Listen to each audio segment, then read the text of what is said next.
from the actual time we have on. So Carol is back, and it looks like we're going to get started. We are going to get started, and I know you guys have already said that I'm going to let you, Valentina, start and introduce Laura and talk to her for just a second, because I have just a couple more key people in our organization that I want to make sure they have the direct link to where we are.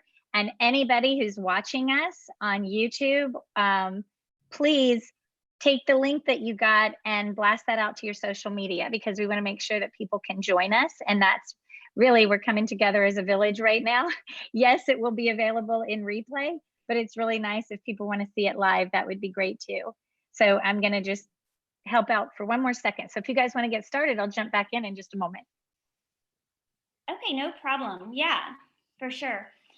We are really excited to have Laura Gardner with us today to share with us some important information about supporting families of immigrants and refugees during remote learning. She is a specialist in this field, and it's just such an honor to have her here to share information with us and collaborate. So we're excited. Laura, if you'd like to share any information before you get started, we'd love to hear from you. Thanks so much for being here. Awesome. Thank you so much, Valentina and Carol, for having me. It's such an honor to be here today. And again, thanks to everybody out there for your patience. We've all been there in terms of tech issues. So this is such a cool, creative solution that we've come up with. I guess I'll go ahead and get started. I work for an organization called Immigrant Connections. I used to work in refugee resettlement for a number of years. And then when I worked in the schools, I've worked both as a school social worker as well as a position in a large district in Maryland where I coordinated English learner family and community engagement. And throughout those different experiences, I just realized there was a big need for training in this area, specifically on our immigrant, refugee, and English learner family and community engagement. And so that's how I started my organization, Immigrant Connections. So we do a lot of training, face-to-face, virtual, consulting projects, PD, all that good stuff. Laura, yeah. I'm sorry. I'm sorry, because now I just need to breathe. So I don't know what y'all said while we were behind the scenes scrambling, but I know we were asking for people's grace, and yours very much. I know Valentina has already welcomed you, but I just want to thank you immensely for your flexibility.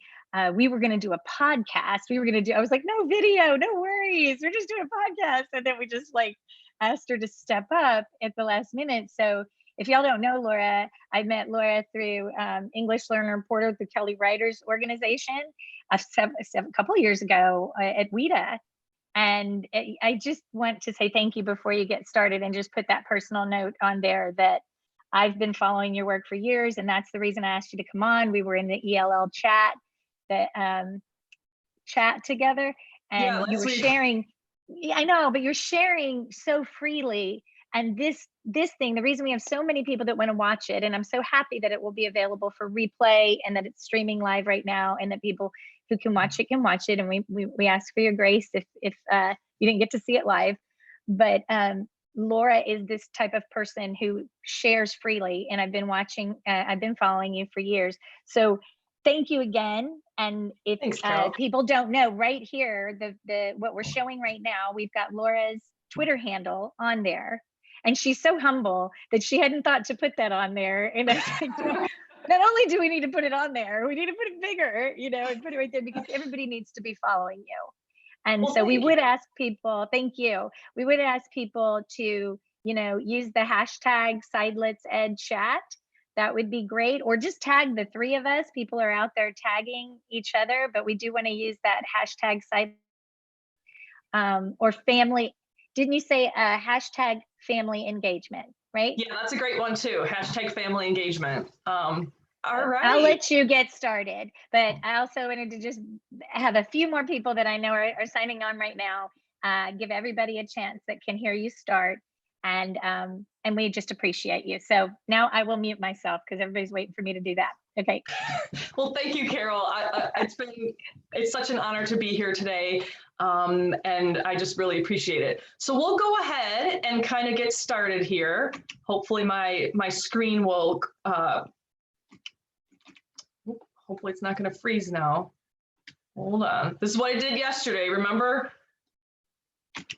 I do remember. And the teachers across America are going, see, this happened to me when I was Zooming with the kids. See? Exactly. That's just kind of how it goes. We've been sitting here too long. Let me hit stop share really quick and let me hit start again. That whole reboot thing. What if you just rebooted that thing? Huh. Oh, why is this doing this? Okay, hold on. It's okay. Don't worry. Don't worry. Let's do, this is going to be the day of technological difficulties, isn't it? I can feel it now.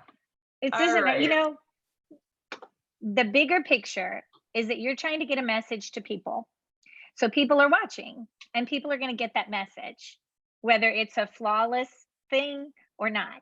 Okay, here's what we're going to do. That's the biggest thing. Yeah. We're going to do it this way because it doesn't want to cooperate. We're going to blow it up. Oop, not that big. Okay, there we go. All right, we're going to do it like this. All right, this is a go with the flow kind of day. All right, so the first slide, I just want to talk about how both our families and of course us educators who are supporting them, we're really all in a balancing act, right?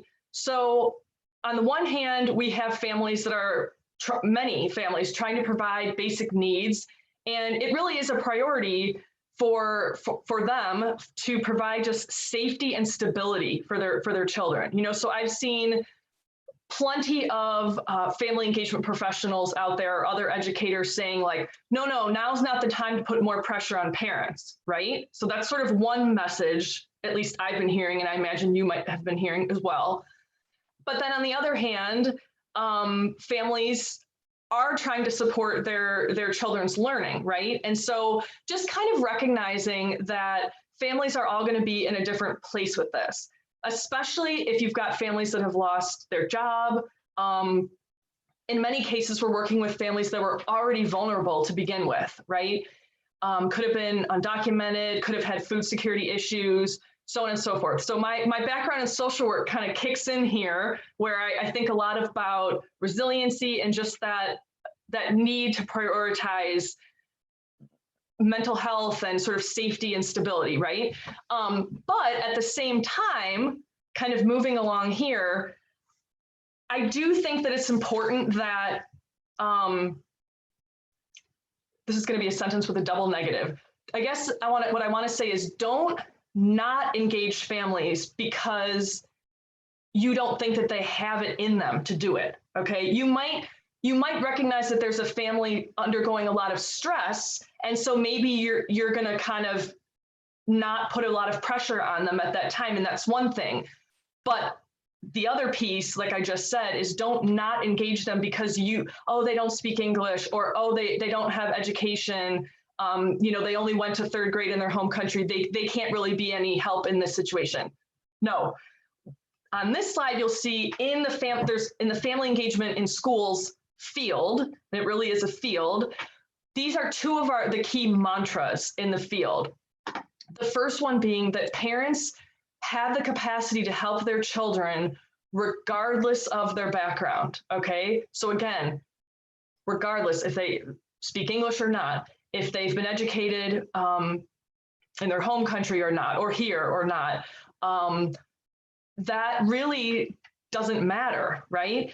And then the second one, parents are their child's first teacher and are experts on their children, okay? And so usually when I do face-to-face trainings and you've got a half day or a whole day even, we spend a lot of time on these core beliefs because they can kind of challenge our thinking, right? We don't necessarily all go to that asset-based mindset. And so I wish we had more time to kind of hone in on those, but obviously in the interest of time, we'll probably kind of leave that there. But I want you guys to mull over those. I think that's something, I don't know about the people watching, but I know that that's the case for me. And I'm the biggest cheerleader, but it's almost like the pobrecito effect that we talk about with students. We have to challenge ourselves to go with support, can this happen, instead of just not because you assume they can't. Or I don't think in a conscious way I'm assuming that, but I think I love that you're having us challenge ourselves this way. Yeah, definitely. I mean, it challenges me because I start to think of, well, what about that one parent that I worked with that one time? Like they, did they really care about their kid? Like we all can kind of go there. And so it is a constant process of kind of looking at family strengths and what, whatever their abilities are to engage. It may not look like the quote unquote traditional, showing up at conferences or showing up to the Zoom meeting now, or what have you, right?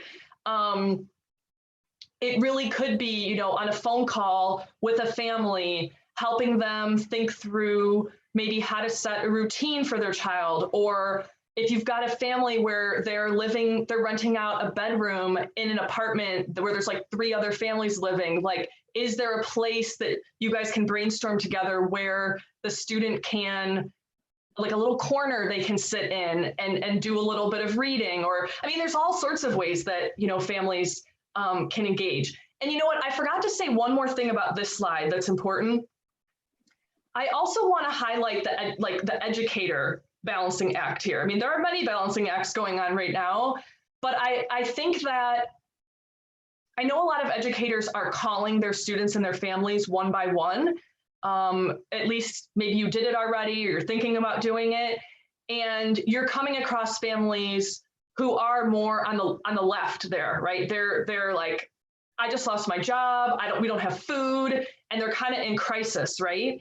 And so I think it's important for teachers, how do I say this, to kind of think about boundaries a little bit, and think about, who can you refer that family to and not take it all on yourself. While we're all kind of dealing with crises right now, it's not, I know a lot of educators who kind of go into sort of like savior martyr mode a little bit. And so I just want to like everyone to take a deep breath and yes, you can be a support, but it's not your job to sort of save every family that's in crisis right now. So a little balancing act for yourself as well, to kind of keep that boundary, take a deep breath, help when you can. But does your school have a school psychologist or a counselor or a social worker? Or is there maybe, like a lot of places have the United Way number, the 211 you can call that has the interpreter, is there somewhere you can keep referring out? So I just wanted to say that because I know that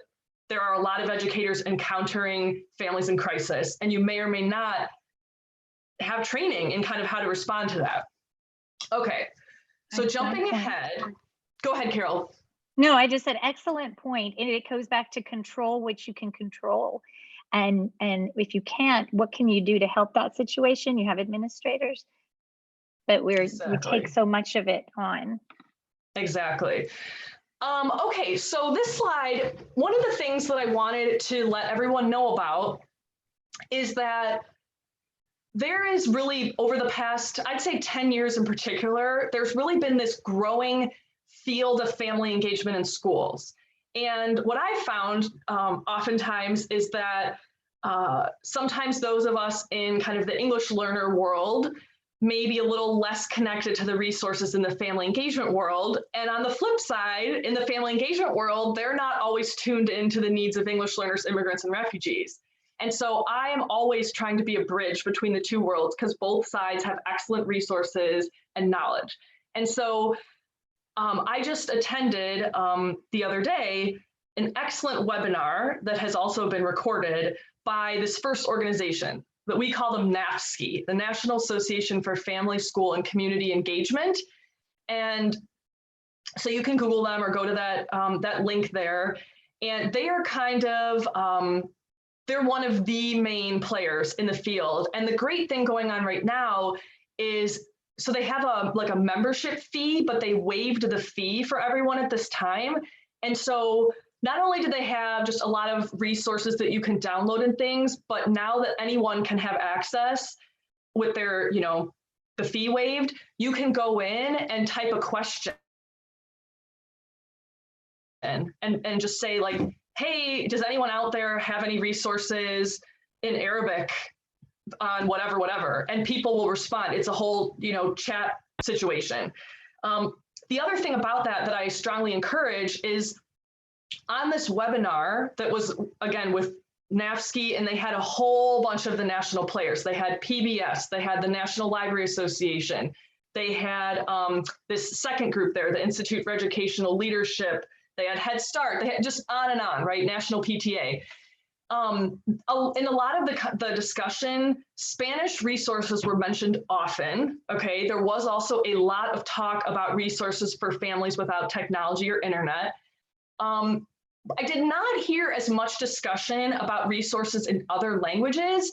And so I think a lot of times our role can also be to help advocate. So I encourage you guys, especially now for any of us who have kind of more time, which may not be the case if you have small children, but for any of us who have more time, go on there, log on and say, hey, in my school, we have 50 languages or 100 languages. Spanish is great, but that's not cutting it. Like, what else you got, right? Yeah, Laura, I hate to stop you again, but if you look out on YouTube, and I know you guys aren't looking out on YouTube, but I just checked another window and it's not showing any of your slides. It's showing that very first slide where it got stuck. And I know you're sharing your screen right now, but for some reason, and what's so fabulous is that so many people, there are hundreds of people that are still listening to you, because on YouTube, we have people watching, but they're just seeing your intro slide. Well, Carol, do you want to pop up my PowerPoint on your end? I wonder if that would work. I can try. Let me see. And wait, Valerie Hammond is saying she can see all the slides. Oh, okay. I'm gonna ask, are you seeing all the slides? Slides are updating now. Okay, let's see. I can see her slides just fine. I can see them too. Is it just me? Maybe. Maybe it's just me.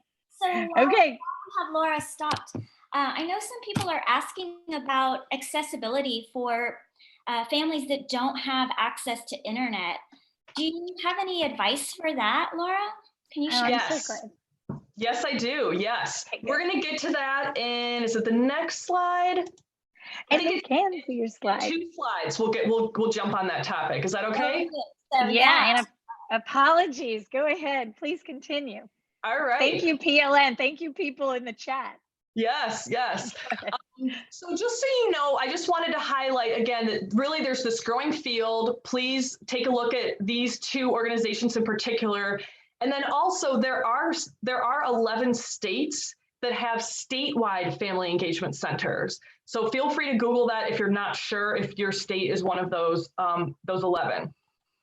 Okay, so then kind of thinking about EL family engagement during coronavirus, right? So this is how Carol and I, well, we already knew each other, but we connected when I posted this blog 2 weeks ago on the very first Monday that this was all going down. Like the first day, pretty much everyone, or a lot of people were out of school. And so at the time, I was seeing a lot of kind of resources flying around that were great, but they were also a little bit more the type of thing where, your student would access it by themselves. And I kept thinking about, hey, everyone's going to be home with their families, and like the biggest asset or the biggest, asset or strength we have right now is the families.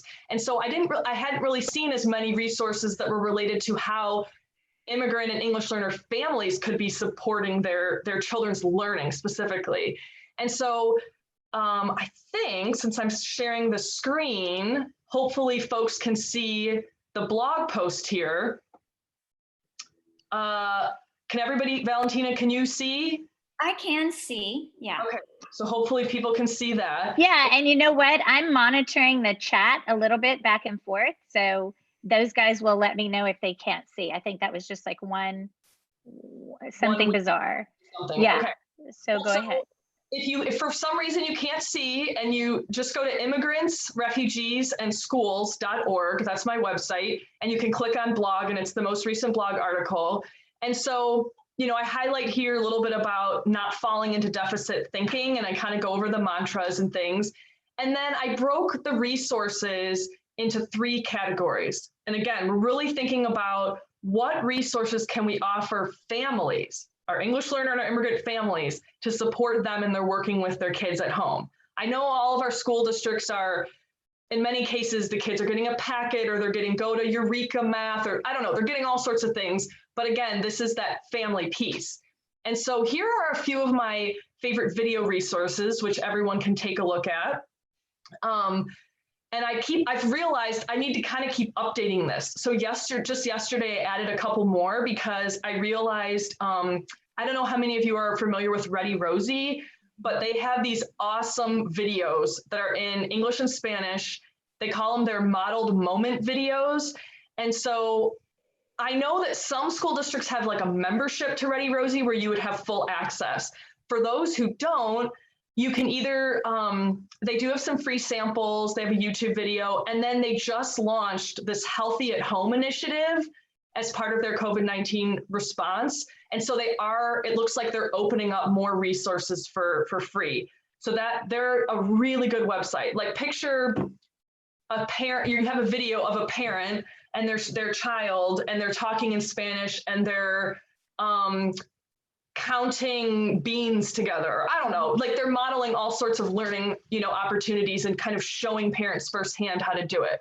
Mm-hmm. Another excellent one that I just discovered yesterday is right below there. I already knew of this fantastic organization, Abriendo Puertas, but what is new is they're starting Facebook Live sessions in Spanish for parents. So basically picture a virtual parent workshop. And so, the idea is, I think the title of it in Spanish was essentially like, parents, you are your children's first teacher. And they were like giving them all the tips and tricks. Going down, I have some favorite written resources, and I tried to find as many as I could that had other languages besides just Spanish, which is always a little hard, but the First Words Project falls in that category. And then the importance of home language series. That's great too, because we think about now during this time when kids are home with their families, let's work on that L1 a bit. There's lots of opportunities for that. And so helping parents understand how important that L1 is. And that's kind of what that series goes into. There's like a little 1-pager or 2-pager for parents. And then lastly, the third category on the blog is these favorite websites for multilingual books. And so I know there are tons of books, or like what's that one, storyonline.net. They're fantastic resources like that, but I tried to highlight the ones that specifically have other languages so that maybe families could be a little bit more a part of that. And so you'll see there some of the ones here. Okay. Laura. Yes.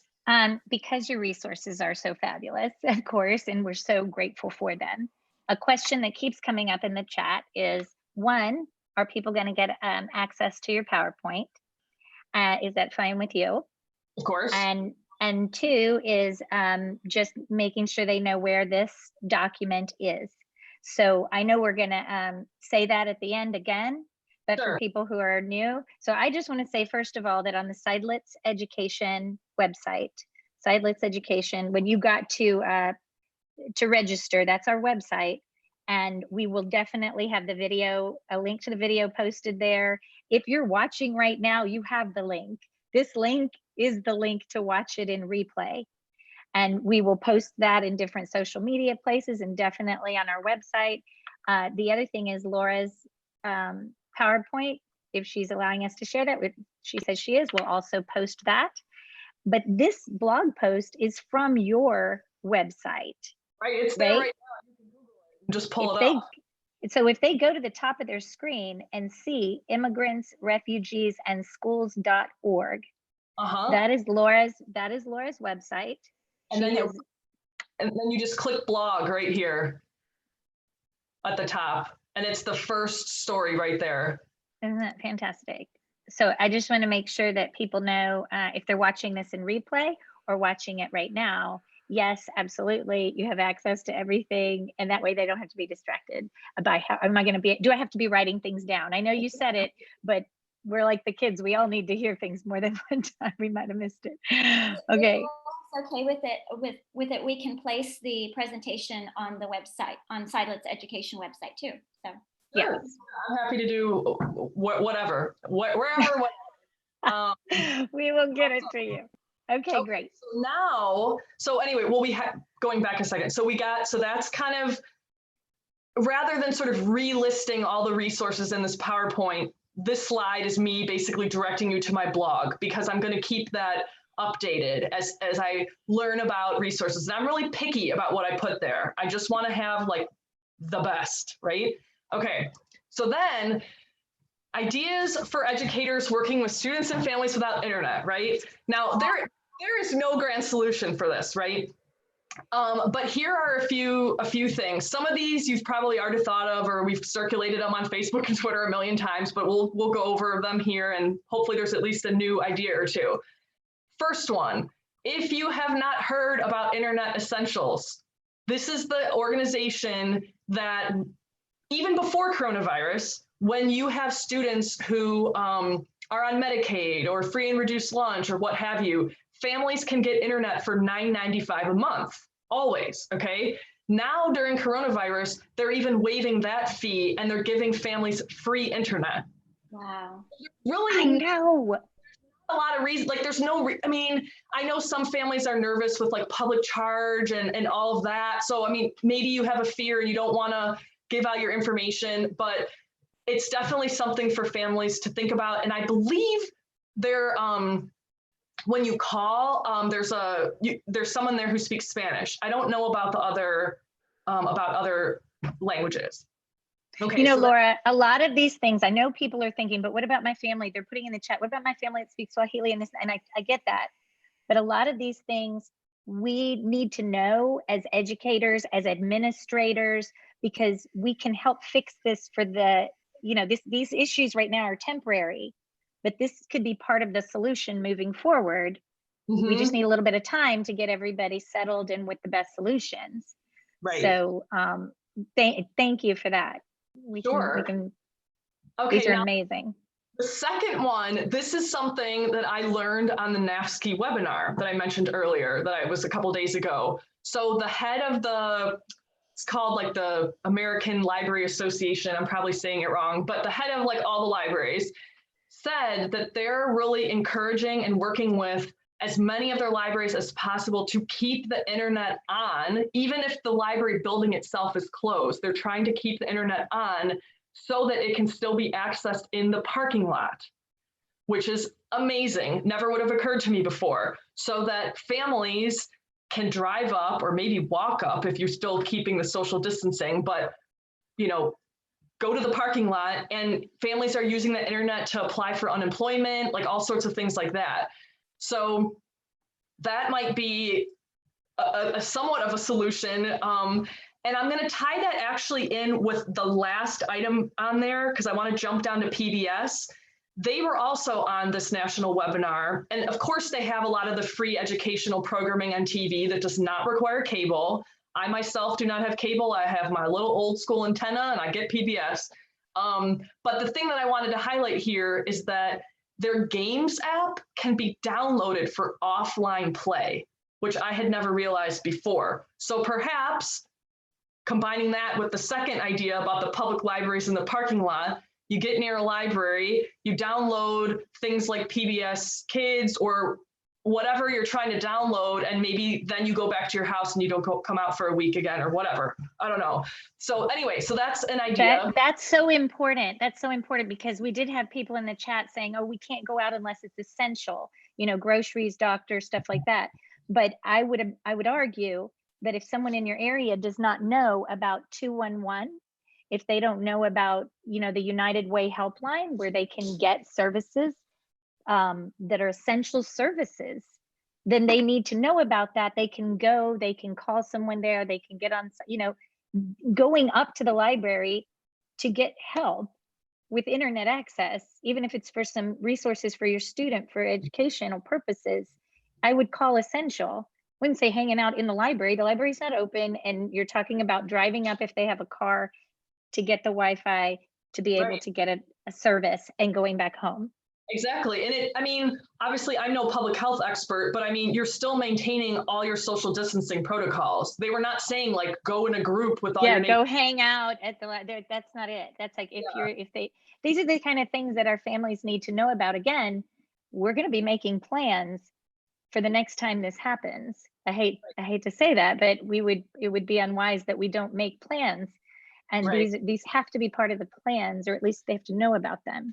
Right. So that's one thing to think about. And then my third thing there, I mean, I think everyone kind of knows this, but Zoom and GoToMeeting and all these kind of platforms that we're using, they of course also have a phone-in option. So you might have a Zoom session with your class and maybe half come on video and the other half call in or what. I mean, that's most families tend to at least have one phone, not necessarily all, but that's something to think about. And then also, let's say you have a whole, like the majority of your students in your class, let's pretend they don't have internet, and you are, however things are being handled in your school district, maybe you're essentially finding that you're almost doing like mini lessons, call by call by call, and that's not really going to work because it's going to take forever. Let's say you want to do almost like a conference call with your class. I'm not sure if that's the best option, but it is an option. Okay. And so freeconferencecall.com is free. You can set up a conference call line so that everyone is calling in. It doesn't cost anything, and it might be something to think about. People can mute themselves on the line and that kind of thing. So so those are some thoughts I have, and I look forward to later hearing or reading through all the chats, because hopefully everyone else is sharing additional ideas that we can kind of add to this list. Oh, the other thing too that I wanted to say that really could fit in anywhere on these slides. I don't believe we included, I did not include the slide on the free apps because I feel like so many people are familiar with them already. But if you're not, think about Talking Points, the Remind app, Say Hi. There's a bunch of them that are free, right? That Talking Points in particular seems to be kind of a favorite these days, since families identify what language they speak, and then you text them in English and they read it in, Russian or something. And then, they send you something in Russian and you read it in English and that kind of thing. The other thing to add to that I feel fairly strongly about is if your school district has a contract or an arrangement with a phone interpretation system, like Language Link, Language Line. I mean, there's a million of them, right? In my professional opinion, that is strongly preferred over these texting apps where things are automatic, because yes, you can simplify messages usually enough to make sure that they're sort of translated correctly, right? But we probably all of us have hilarious stories about translations gone wrong, right? When they're the automatic things. So with the phone interpretation systems, you're at least getting a human. You're getting someone who is a professionally trained interpreter. You're getting to hear the parent's voice, and kind of, at least with this time of, needing a lot of empathy and trying to connect with people on a human to human level, so not all school districts have that, but if you do, I think I would strongly encourage people to use that, because you're going to be able to have much more complex conversations probably than over an app that's doing automatic translation. That's my my spiel for that. Can I just ask if I'm understanding, because a lot of people in the chat, some people didn't know about Talking Points, and you need to know about that. So thank you for mentioning that. Check that out if you don't know about Talking Points, because for a teacher, it can be transformative in how they get to communicate regularly with their students. So would you agree, Laura, that my preference if my district has a translation service, my preference would be to go there first, right? That would be the way to go for the reasons that you said. Most interpretation and translation professionals, or just folks in that field, would say that's definitely the best route to try that. So that's a human. So that's a human being, of course, right now in the time like right now. So I want to bring it full circle. So if you have that, go for that first, because as a parent, like feel how that would feel. But then I'm thinking of the high school where I was just working, and how many teachers there are and how many students there are. And it wouldn't be practical every time I wanted to talk to my parents. And some people are reaching out like daily, and understandably. So I would think these two things layered would be ideal. So maybe the district sends out, or if I can get someone to help me with, I would want to do that as often as possible with our translation services. But then the next thing would be to use talking points to just have that, because people love it so much to have that line of communication. Yeah. And then I wanted to mention one more thing. Freddie Ramirez from HISD, shout out. He is he's going to have new students next week, or he's going to be working with some students, and he can't find, Talking Points doesn't have Kinyarwanda. And he, so he was, they have a ton of languages, but that's one he didn't have. And he feels strongly that he wants to communicate with the parents. So we talked about it a minute. There are many things that you could do. You can make a video of yourself with more gestures and simple English. And we found a site that gave you Kinyarwanda phrases. Yep. There's always some way to try. With the point to me is that you are trying to communicate with these parents, and they know it, and it means a lot. Yeah, so, definitely. The other thing too that I would mention to add to that is, if possible, utilize your refugee resettlement agencies. I'm guaranteeing you that family who you're mentioning is a refugee, like probably hands down. There's certain languages in certain countries of origin. If you're coming from Congo right now, pretty much you came over from a refugee resettlement agency. So hopefully you have someone in your district already has a relationship, hopefully, with the refugee resettlement agency. If not, I'm happy to help you figure out who that is. If you really have no idea where to start. I worked in refugee resettlement for 10 years. It's easy for me to figure out who's who and who's where. But Thank you. Especially in this time of crisis, I imagine that they would be happy to do some interpretation over the phone to help that family, connect with you. So, and then thank you for those ideas. Sure. And just two more things here, two more resources, and then we can do a little bit more Q&A if there's time. But these were, speaking of refugee resettlement, two more resources. So this first one, the organization Switchboard, they're a part of the International Rescue Committee at the national level. And long story short, they get funding by the federal government to help all refugee resettlement agencies throughout the country with pretty much anything. Any questions they have, anyone needs resources, that they help, right? So on their website, they have they pulled together, and they've been updating it daily, this list of multilingual resources on COVID-19. Some are written, some are audio, some are videos, and they're all refugee languages. They may have some also in Spanish, but that's like not their focus. Their focus is your Kirundi, your French, your Lingala, your Burmese, your Arabic. It's all the other languages, right? And so that's a great place to go for that.